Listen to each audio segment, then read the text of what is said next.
बीवियां फलों जैसी होती हैं, कोई आम जैसी मीठी, कोई केले के दरख्त जैसी ऊंची, कोई सेब जैसी सुर्ख, कोई स्ट्रॉबेरी जैसी रस भरी, कोई पपीते जैसी गरम, कोई संतर जैसी खट्टी मीठी, कोई अमरूद जैसी मजेदार और कोई तो अंगूर जैसी नशीली।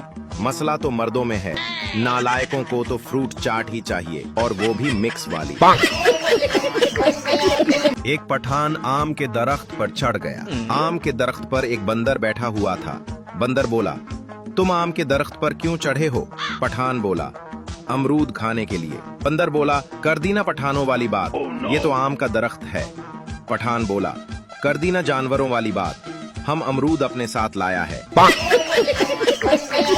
एक मुर्गी ने बाज से शादी कर ली। मुर्गा बोला, हम मुर्गे मर गए थे क्या?